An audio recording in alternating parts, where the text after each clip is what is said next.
বাংলাদেশের মানুষকে অন্তত 2 বেলা পেট ভরে ভাত খাওয়ার ব্যবস্থা করে দিবেন। আর রাজপথে মিছিলের প্রয়োজন হবে না, বাংলাদেশের আয়না ঘর তৈরি হবে না, বাংলাদেশে আর অসত্য মিথ্যা মামলা দায়ের হবে না, বাংলাদেশে আর পুলিশ নিয়ে রিমান্ডে নিয়ে আর অত্যাচার করবে না, রিমান্ডের নামে টাকা লুট করবে না, বাংলাদেশে আর আওয়ামী লীগের নেতাদের মতো অর্থ লুট করবে না। বাংলাদেশের মানুষকে একটি সুষ্ঠু নির্বাচন উপহার দেওয়া আপনাদের দায়িত্ব।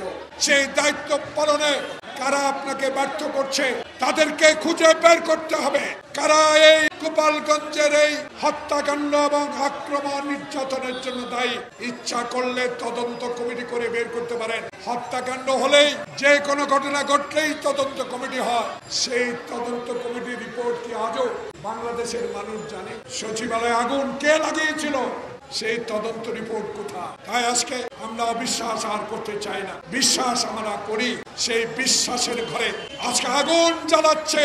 আজকে আমাদের নেতা তারেক রহমানকে অসভ্য ভাষায় গালিগালাজ করা হচ্ছে। এটা কিসের ইঙ্গিত? এই ইঙ্গিত আমরা মনে করি নির্বাচনকে ব্যাহত করা। অনুগ্রহ করে আর দেরি না করে সকল ষড়যন্ত্রকে আমরা রুখে দিব। সকল ষড়যন্ত্রকে রুখে দেওয়ার সাহস বাংলাদেশ জাতীয়তাবাদী দলের আছে।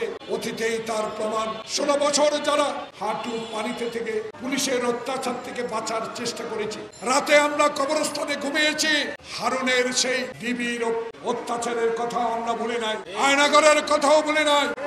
আবার প্রয়োজনে বাংলাদেশের জাতীয়তাবাদী শক্তি তারেক রহমানের নির্দেশের অপেক্ষা।